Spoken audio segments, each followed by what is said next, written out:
Hi, I'm Iyad, the founder of virtualizationteam.com. I had been granted access to Hyper9 Sandbox for a few days, and I thought I will share with you what I found so special about Hyper9.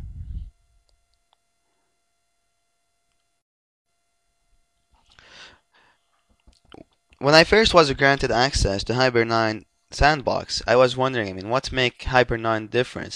Why would even I care to present Hyper9 to some of my customers or something, or why would I care to use it comparing to the others? One of the things that got my attention was Hyper9 is more searchable than most of the other products. It's easy to see the terminology if you compare web directories, all the web directories with the search engines. This looks like for a Greek list, which is done almost like a web directory. Let's say I'm gonna look for a car. I'm looking for a Toyota Corolla, for example, in Knoxville, Tennessee. So if I was to use Greek list, the way I'll do that, I'll have to scroll actually to the place I want to look for a car in. So I'll have to go to Tennessee. After that, I'll have to go to Knoxville. Then from there, I'll have to go what I'm looking for. I'm looking for cars and trucks. The next thing I'll have to start actually trying to find my Corolla listing and see if it's available. This is a bit time consuming. If you look at it, as easy to search as any search engine. If any of you have used Google, which I think most of you have, the way I would search for that in Google would be let's say Toyota Corolla 2010 for sale, Knoxville, Tennessee.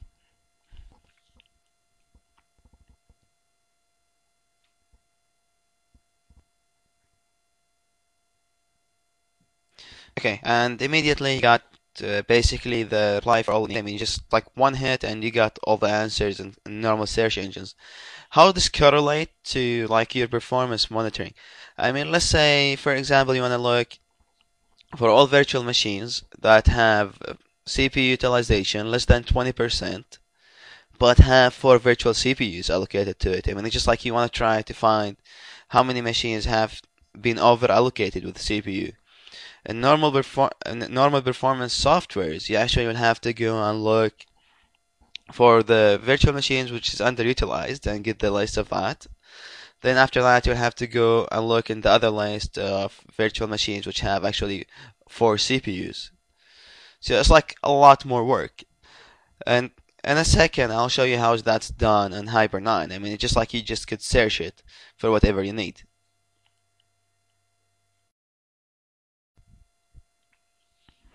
Okay, let's get to business. Let's look at Hyper9.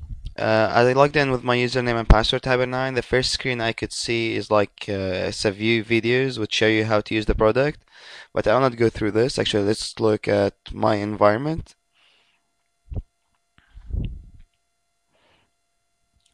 Okay, my environment is basically a small dashboard which give you a quick view of most of the stuff you care about your environment.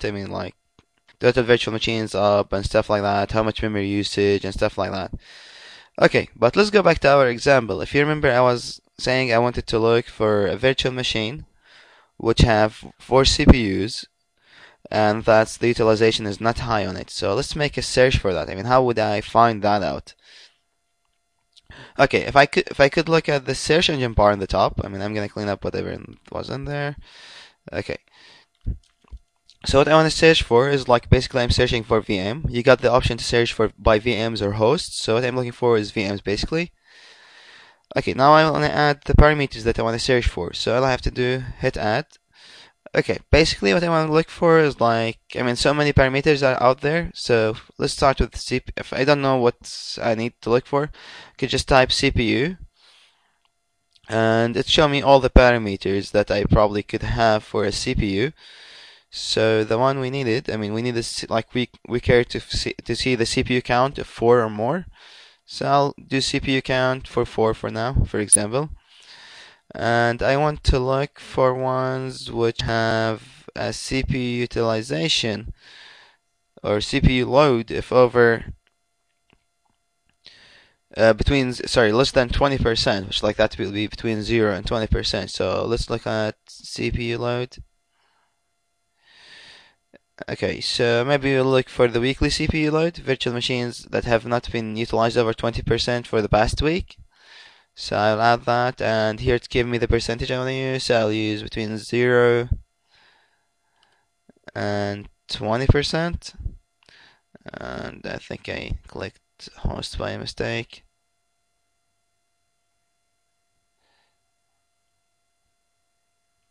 I'm sorry, I think I chose actually by mistake the host CPU utilization. Let's go back and fix this. Uh, okay, CPU.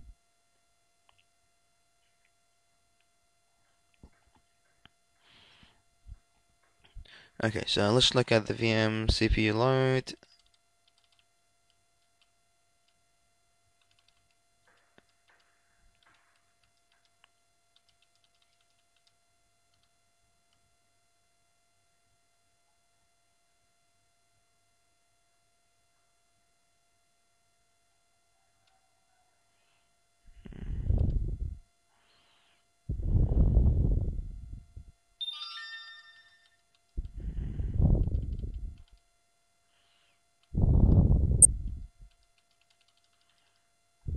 Okay, so here's the VM CPU. Let's say for the past week, I'll choose it. We say between 0 to 20%. Well, I mean, you might want to choose 0 to 10% in real environment, but as I don't have so many virtual machines, I need to get some return. Okay, so now I hit the search button.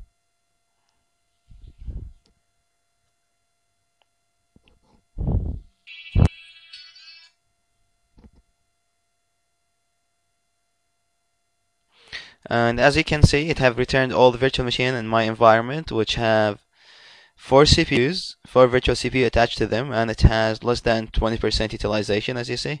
I mean, the first one is like 4%, 17%, and the next one is 0% for the past week.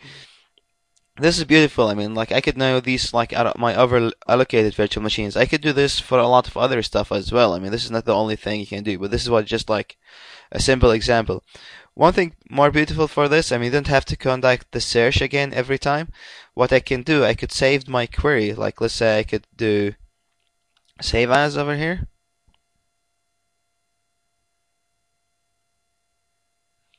And I could call it over allocated CPU, VM CPUs, for example, and then I could save it. The next time I want to generate similar report, I don't have to actually go and type the whole full string, but what can I do? I will go to my workplace.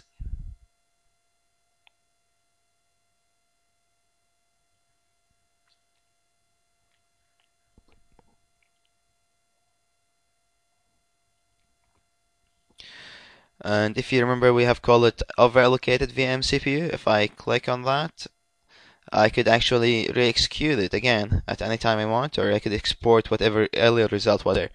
So each time I need it again, I just have to go to my workspace, just run it again and get the same results. I mean, this is beautiful. Like you could run it every day in the morning for certain stuff that you're looking for. I mean, for example, you could look for a snapshot which have been there for 30 days, and that's over 2 GB at the same time. I mean, you might not care for a smaller snapshot which been there for like a month. Maybe this virtual machine have the snapshot, but it have been off for a month. Then the snapshot might not be worth too much to delete. But if the virtual machine was running for a month, and the snapshot is growing up and it's got over 2 GB, then it's worth notifying. This is very nice. I mean, for your internal use at your on-site, or maybe even like as a consultant, maybe you can make all these roles that you want to search for in the customer side. Just take the virtual machine with you as an appliance, put it there, run it, and get the results that you're looking for. I hope this video was helpful. I mean, I'm sure there's many other features in Hyper9 that I haven't highlighted. I was just most interested in showing the search. I mean, you can, if you go to actually the main screen, you can see there's a lot of reports that you can generate. There's a lot of performance monitor you can generate and so on. But I was just, what really got my attention was their searching capabilities, and that's what I really wanted to demonstrate to you. Well, I hope this was helpful, and enjoy your day.